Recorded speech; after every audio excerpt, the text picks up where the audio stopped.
the inaugural Joseph C. Memorial Lecture, and I definitely want to thank the Center for establishing this lecture series in Joe's memory. Joe was a valued friend,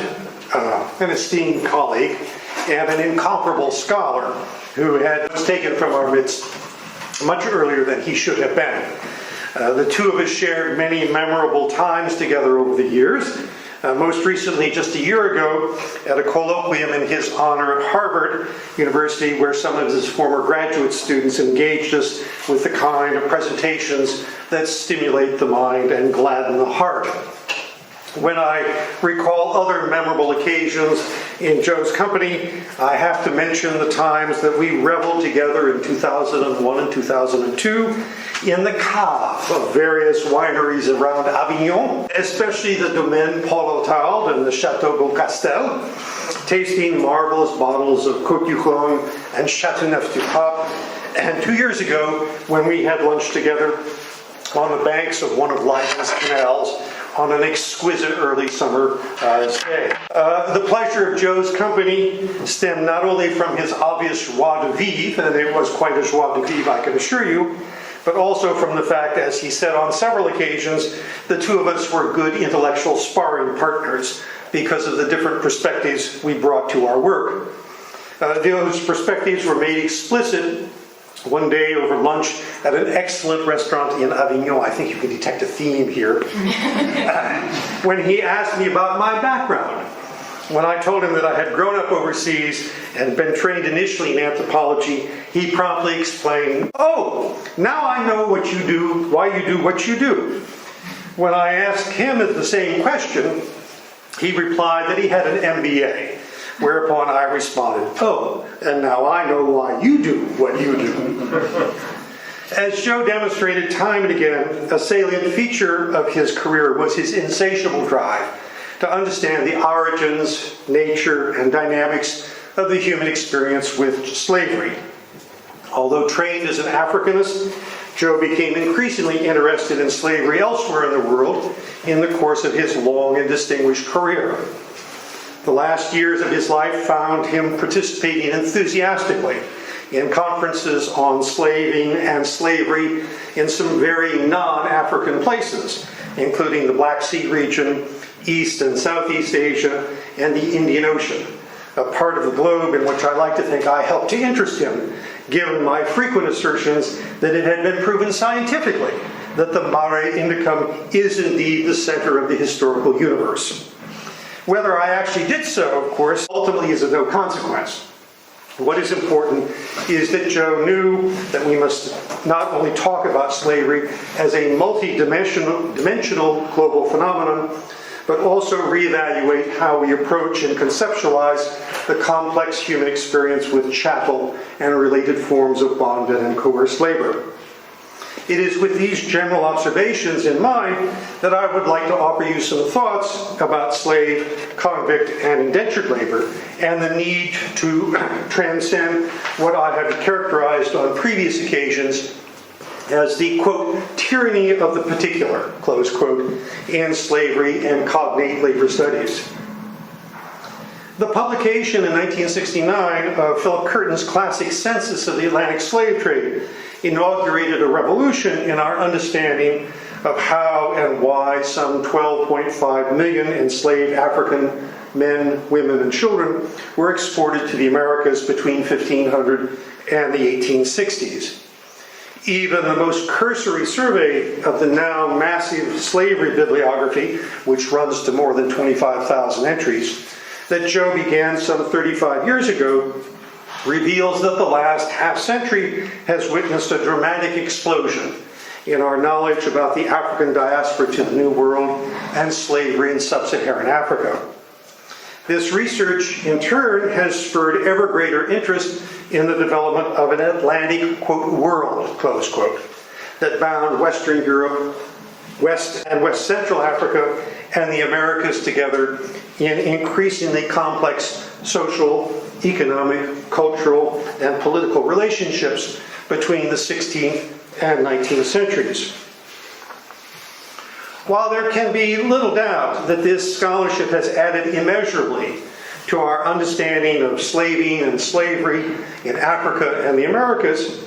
an unfortunate consequence has been what Edward Alpers aptly characterized in 1997 as, quote, the tyranny of the Atlantic, close quote, in slavery studies in general.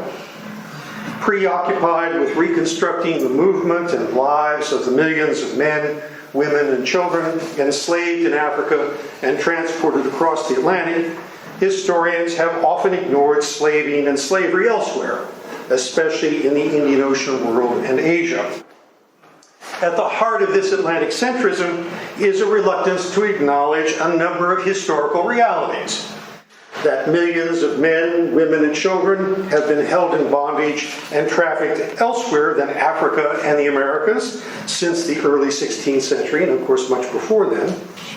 That transatlantic slave trading in the modern Indicum was of far greater antiquity than it was in the Atlantic. That the Indian Ocean trades continued to funnel hundreds of thousands of Africans to the Middle East and India after 1500. And last but far from least, that the history of South Africa and the Mascarene Islands of Mauritius and Réunion demonstrate slaves flowed toward Africa from India, Southeast Asia, and China, as well as away from the continent. Even when historians have acknowledged the existence of these Indian Ocean trades, they frequently discount their role in connecting the disparate parts of this geographically vast and culturally complex world, oceanic world, or their importance in our understanding slavery as a global phenomenon. Similar observations can be made about scholarship on the indentured labor trades that flourished in the wake of slave emancipation in the British Empire in 1834. Just as Curtin's pioneering work revolutionized slavery studies, so the publication of Hugh Tinker's A New System of Slavery, the Export of Indian Labor Overseas, 1830 to 1920, in 1974, spurred considerable interest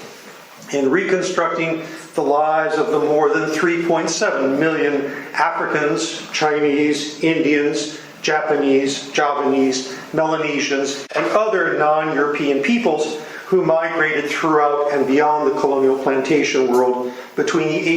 mid-1830s and the early 1920s to work under either written or oral contracts. As in slavery studies, scholarship on this, quote, great experiment, close quote, with the use of free labor emphasizes the role that Britain and the Caribbean played in this system's development and history, by incontrovertible evidence that its origins are to be found in the Indian Ocean. That, as I.M. Cumston pointed out 66 years ago, Mauritius was the crucial test case for the large-scale use of free Asian agricultural labor in the post-emancipation colonial plantation world, and that the number of indentured laborers under written contracts who reached European colonies in the Indian Ocean exceeded those who arrived in the Caribbean by almost 260,000, a figure which soars to more than 1.5 million if we include those who worked under short-term oral contracts. This Atlantic centrism is emblematic of what I believe is a larger problem in slavery and cognate labor studies, namely a, quote, tyranny of the particular, by which I mean a preoccupation with the specific, with the particular, and an attendant unwillingness to look beyond the confines of the specialized case studies that are a trademark of slavery and cognate labor studies, and examine these various trades and systems in more fully developed local, regional, pan-regional, and comparative contexts. A classic manifestation of this historiographical particularism is the propensity to draw a sharp dividing line between the pre- and post-emancipation eras in the European colonial world. Studies of British slave colonies usually, for example, come to an end with slave emancipation in 1834, or occasionally with the demise of the so-called apprenticeship system in 1838. While studies of post-emancipation indentured labor systems in these very same colonies pay little, if any, substantive attention to the slavery regimes that preceded them, despite widespread acceptance of Tinker's notion that indentured labor was essentially, quote, a new system of slavery. This system's demise in the 1920s is, in turn, often viewed as ending the last major chapter in the human experience with bonded or coerced labor migration. An assumption that the movement of hundreds of thousands of Bangladeshi, Indian, Filipino, and other Asian contract laborers to places such as the Persian Gulf during the late 20th and early 21st centuries necessarily calls into question. The consequences of this chronological apartheid include a propensity to regard these labor systems as separate and distinct phenomena unto themselves, a perspective that necessarily limits our ability to reconstruct the lives of the millions of individuals who participated in them. That hundreds of thousands of indentured Africans, Chinese, Indians, and Javanese who replaced slaves in the Caribbean cane fields never figure in discussions about the Atlantic world must, to my mind, raise questions about this concept's analytical viability and value after the mid-1830s, if not perhaps even before that.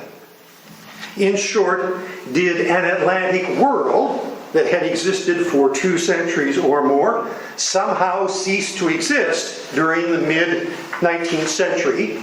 Highly improbable, highly unlikely.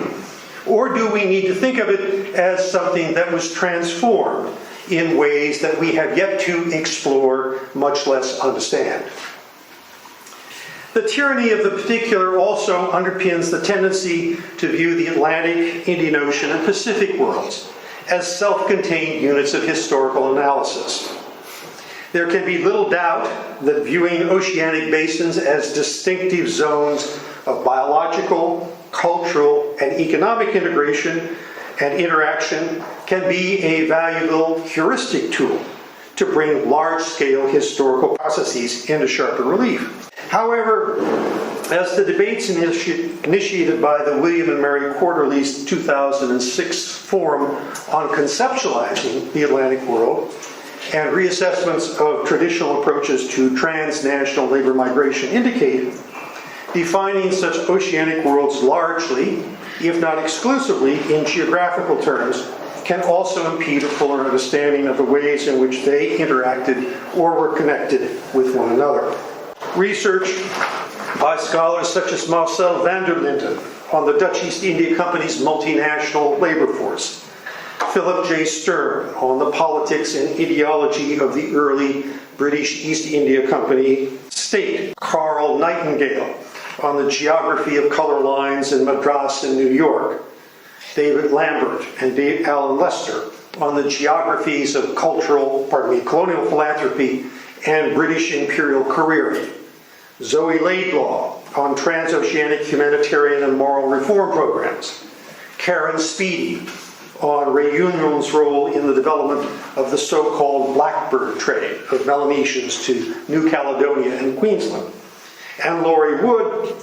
on legal institutions and personnel in the 18th century French colonial empire, demonstrates that we ignore the complex, multifaceted movement of information, ideas, and people within and between these oceanic realms at our peril. Recent scholarship on slave trading and abolitionism in the Indian Ocean highlights the need for historians of slavery and cognate labor systems to step away from this preoccupation with the particular. This research demonstrates, for example, that we must now view European slave trading and abolitionism as truly global phenomena, that the late 18th and early 19th centuries witnessed an increasingly interconnected movement of slave, convict, and indentured laborers throughout the colonial world, and the developing a fuller understanding of the slave, abolitionist, and indentured experience, both locally, regionally, and globally, is contingent upon asking hitherto unasked questions and engaging with topics and issues that may sometimes seem, at least at first glance, to be marginal, if not perhaps even irrelevant, to the study in question.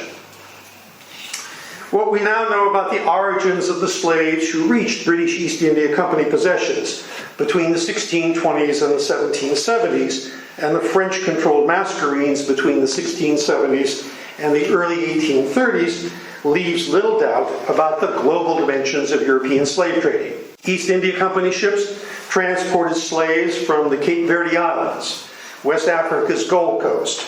Cabinda in West Central Africa, Madagascar, Mozambique,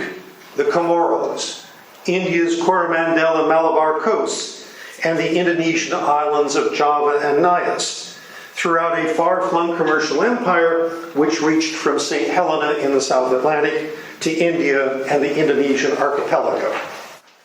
Mauritius and Réunion housed chattel laborers drawn from a catchment area that extended from West African ports such as Gorée and Ouidah eastward to southern China. Early 19th century sources record the presence on the island of West Africans described as Bambaras, Guineans, and Wolofs, of men, women, and children from no fewer than 14 populations in eastern and southeastern Africa that can be identified with certainty, some of which were located as far away as modern Malawi and eastern Zambia. Of individuals from 13 ethno-cultural populations on Madagascar, of Abyssinians from the Horn of Africa and Arabs from the Persian Gulf,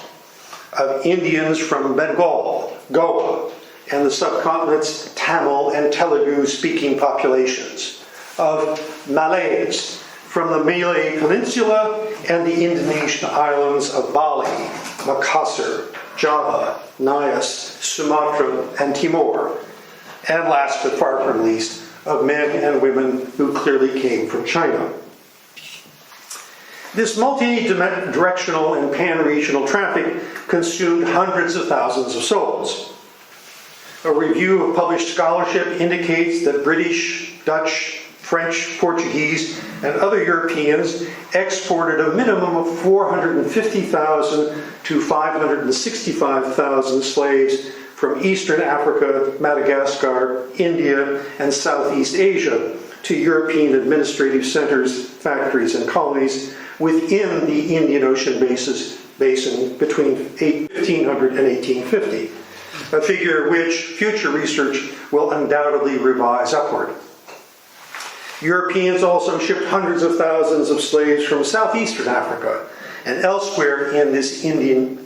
oceanic basin, such as India, to the Americas, and from Eastern Africa, South Asia, and Southeast Asia to China, Japan, and the Philippines, from whence, as Tatiana Sejas has demonstrated, some thousands were subsequently shipped across the Pacific to Mexico on the Manila Galleon. When viewed in its totality,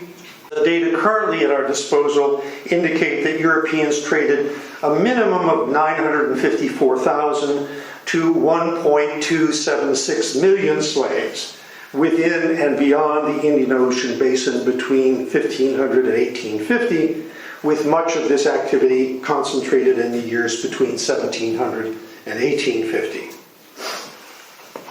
Contemporary sources confirm the complexities of the European Indian Ocean trades in other ways. The statements that ship captains filed with Admiralty and colonial officials upon arriving at Port Louis, Mauritius, and documents preserved in the Mauritian notarial record attest to the various ways and extent to which European, Indian Ocean, and Atlantic slave trades were intertwined with one another. The mascarene trade, for example, involved American, Brazilian, Portuguese, and Spanish, as well as Arab, probably Omani, Indian, and metropolitan French and colonial mascarene mercantile interests. Merchants based in Bordeaux, Lorient, Marseille, Nantes, Saint-Malo, and other ports, many of whom had been and or continued to be involved in the transatlantic slave trade, underwrote large numbers of slaving ventures to the Western Indian Ocean, at least 282 of which are known to have involved the Mascarenes in one way or another. And again, additional research will no doubt increase this number. The seamless quality of European slave trading between these oceanic worlds is likewise illustrated by the advent in the mid-1790s of a decade-long commercial relationship between Mauritius and the Rio de la Plata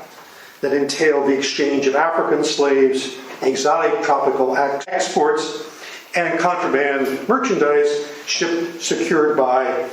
Mascarene privateers for American silver and foodstuffs. These sources also reveal that the different European trades did not function in isolation from one another, but could be intertwined even more intimately in various ways. In 1654, for example, Venkata, a Brahmin merchant in the East India Company's service at Madras, was fined 16 pagodas for facilitating the sale of enslaved Indian children to Dutch brokers at nearby Pulicat. Little seems to have changed 140 years later when the British governor at Madras complained about the assistance that the Dutch at Pulicat were offering French slavers seeking human cargoes destined for the Mascarenes. The late 18th and early 19th centuries likewise found Mascarene-based merchants and ship captains engaging with Indian merchants in Portuguese Goa,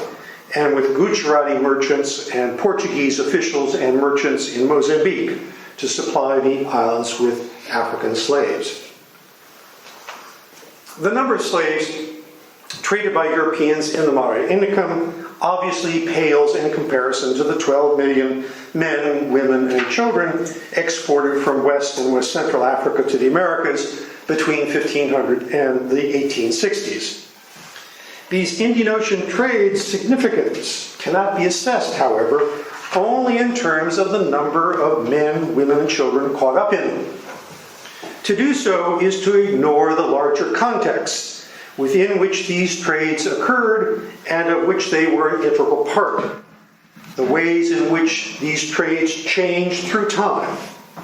and their regional and pan-regional impact.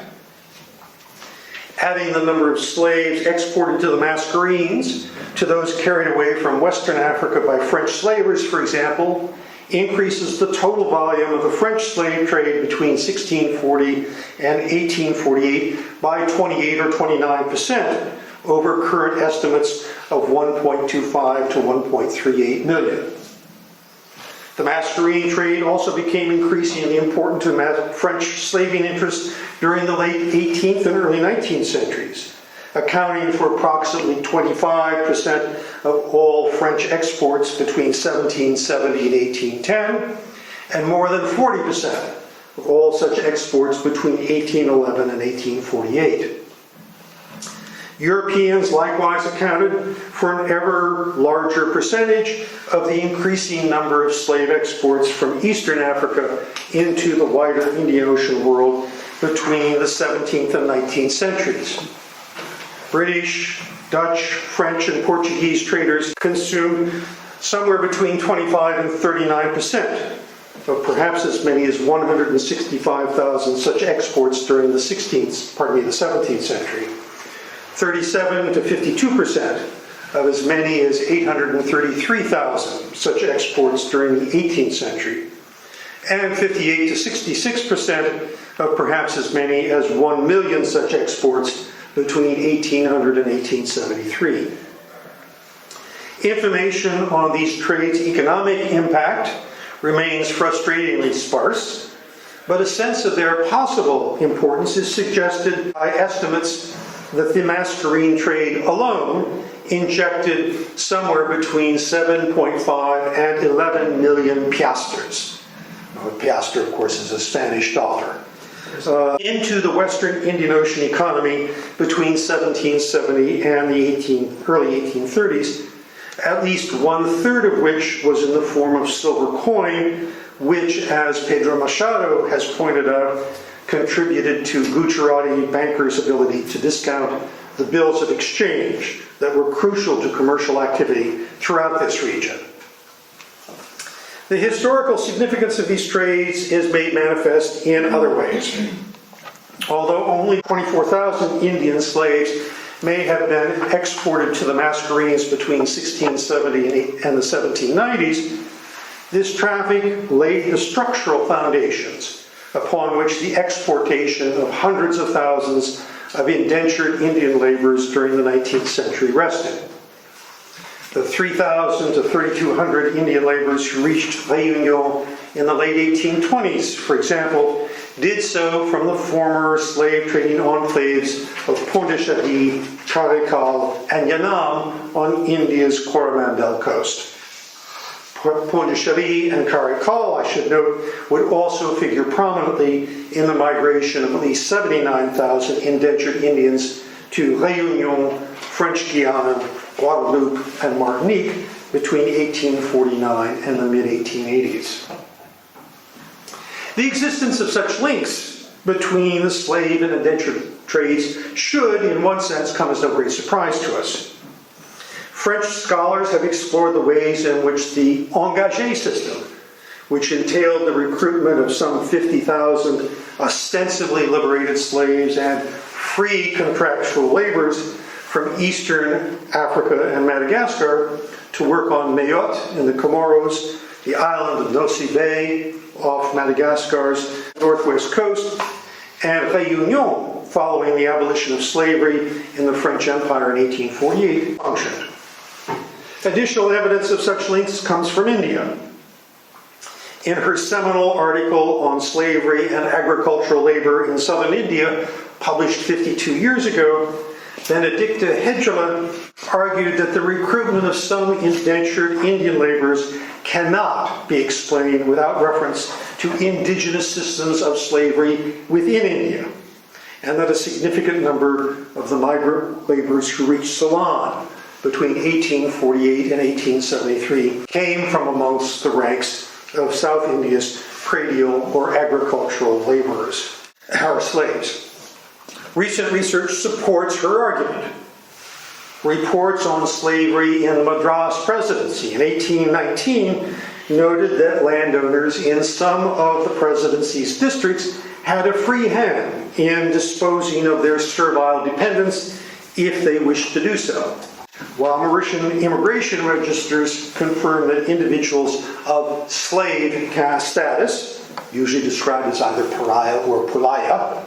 reached the island during the late 1830s. The presence of Danghars, or tribal hill peoples, among early indentured populations points as well to the ways in which the slave and indentured trades could be interconnected.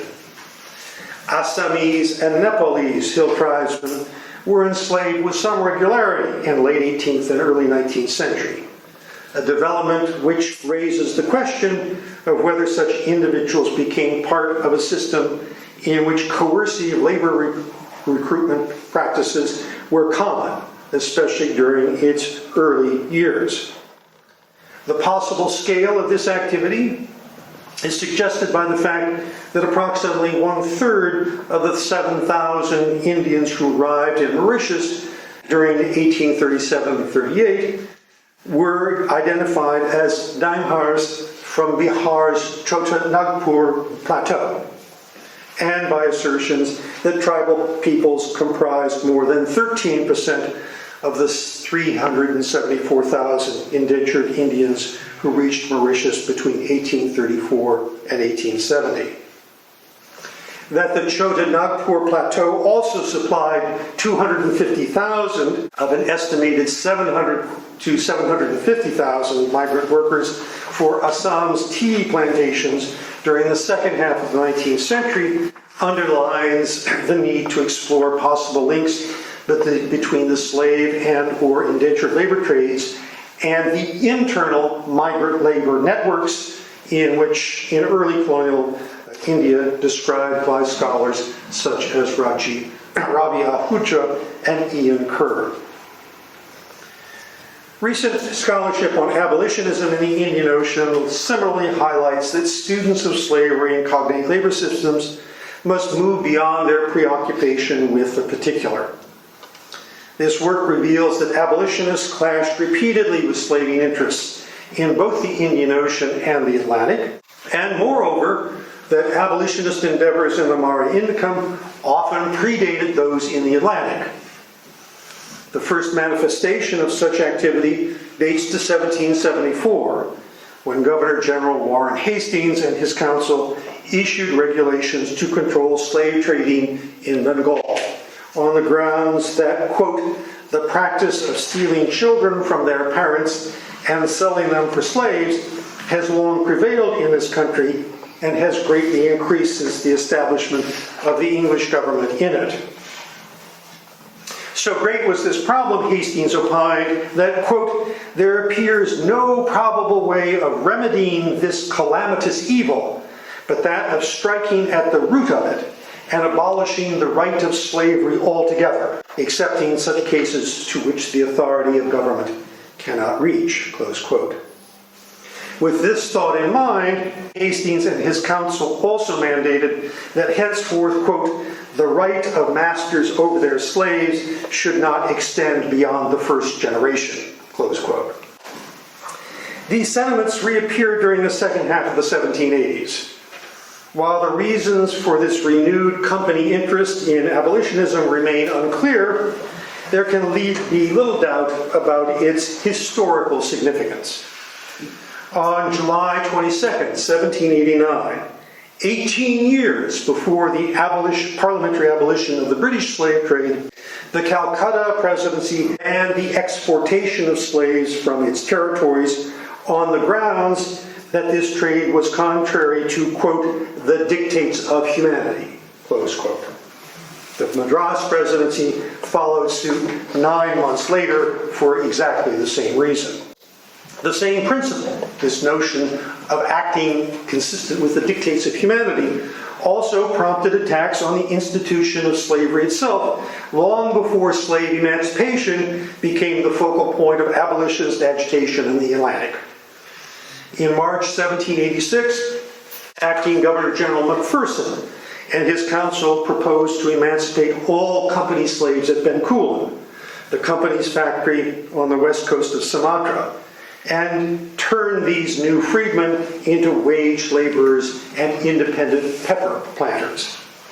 3.5 years later, Governor General Cornwallis informed London, just a week and a half after banning slave exports from the Calcutta Presidency, that he was formulating a plan to abolish slavery throughout all of the company's Indian territories. A plan which the company's directors replied that they were looking forward to receiving with considerable anticipation. Such abolitionist undertakings continued well into the 19th century.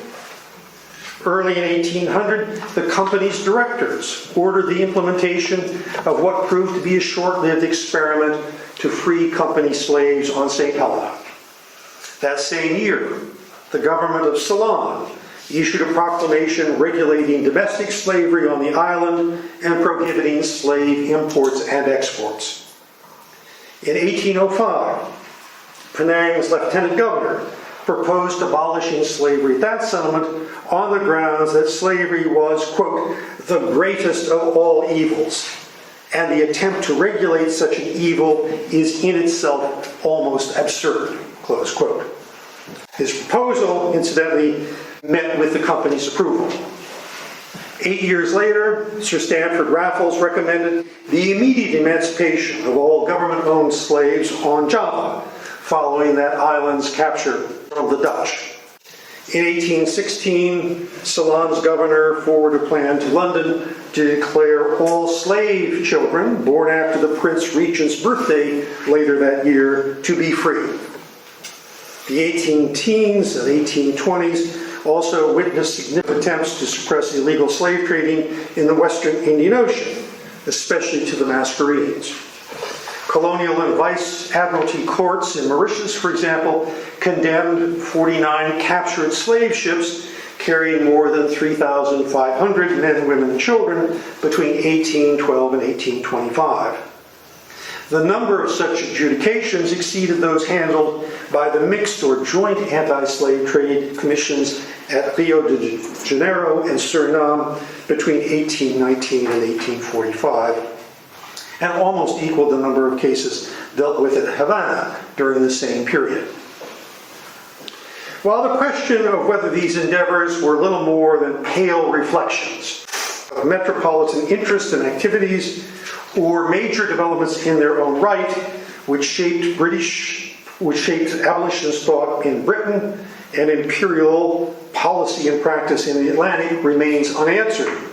it is clear that the forces of abolitionism in these two oceanic worlds engaged in a complex dialogue that cannot be ignored whenever the origins and dynamics of British and French abolitionism are discussed. That those at the highest echelons of the British government were aware of the East India Company's abolitionist policies and practices is illustrated compellingly by the fact that the members of the Board of Control, which supervised the company's civil, financial, and military affairs after 1784, who gave final governmental approval to the 1786 proposal to emancipate Bencoolen slaves, included Prime Minister William Pitt the Younger, Henry Dundas, who would play a prominent role in defeating the 1792 parliamentary bill to abolish the British slave trade, and William Grenville, on whose watch as Prime Minister between 1806 and 1807, Parliament finally abolished the British slave trade, of course in 1807. On at least 3 occasions during the 18 teens, no less a person than the Prince Regent, the future George IV, was briefed on attempts to suppress the illegal slave trade to Mauritius. He would also approve strongly of the 1816 proposal to have Ceylonese slave owners voluntarily manumit their slave children, and following his accession to the throne in 1820, of legislation to emancipate all female slave children of certain castes in that colony.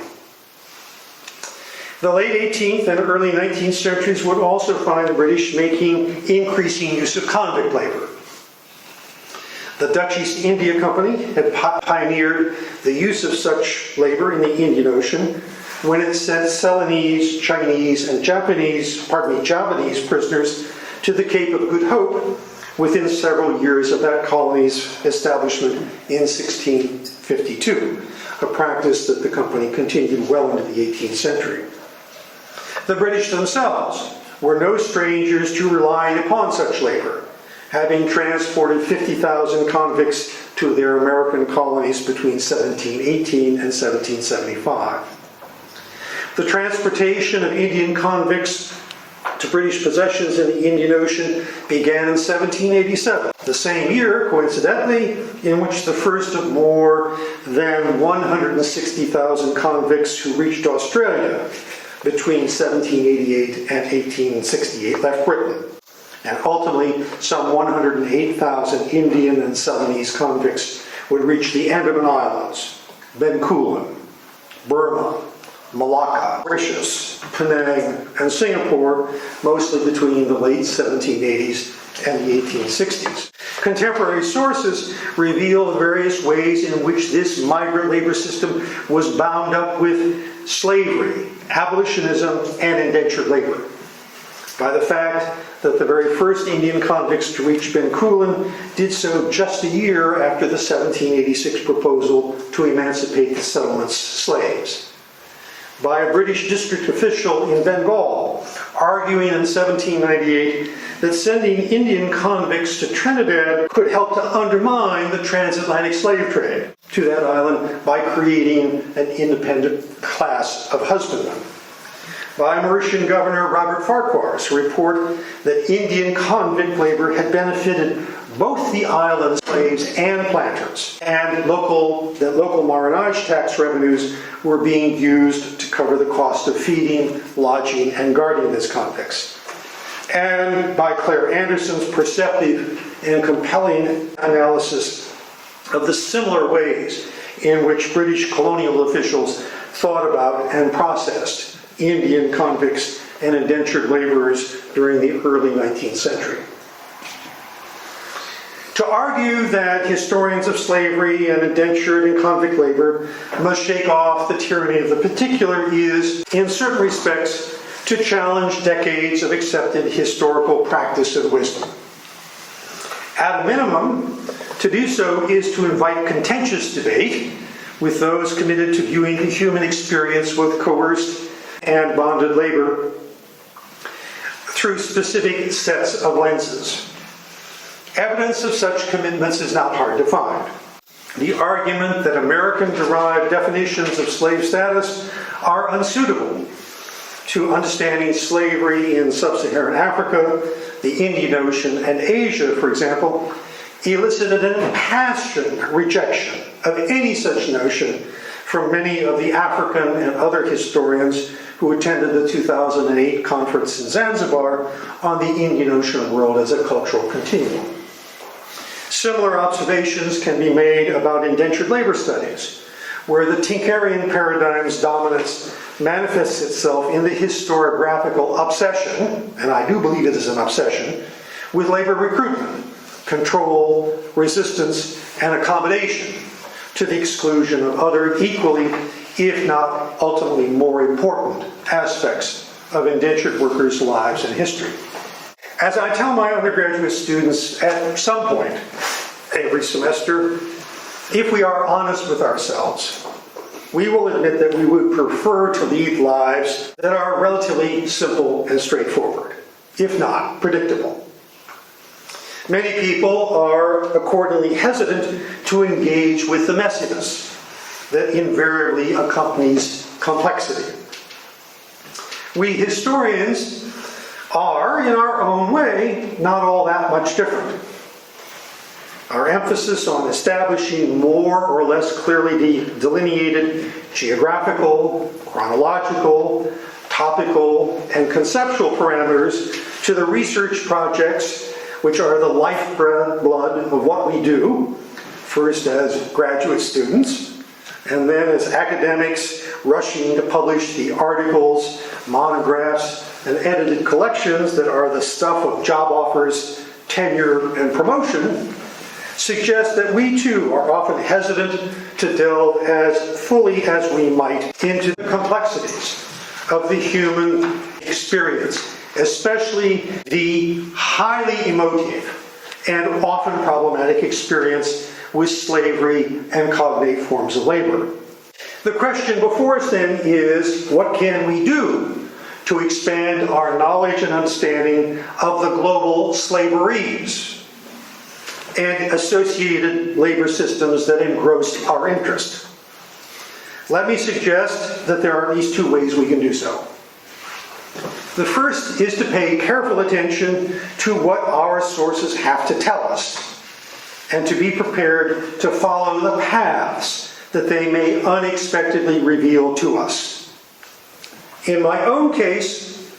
this has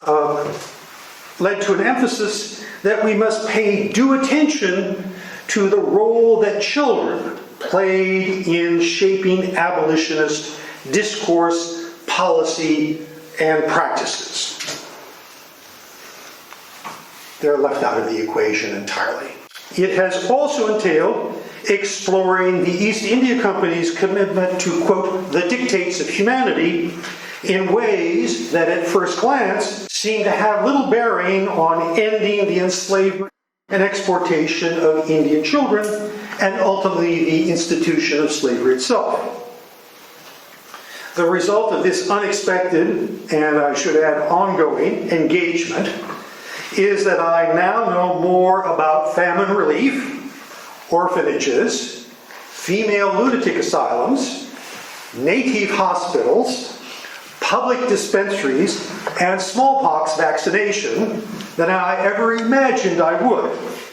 and have, moreover, been compelled to reassess the nature, dynamics, and impact of company humanitarian policies and practices. The second way is to expand our knowledge and understanding brings me back to my observation at the beginning of these remarks,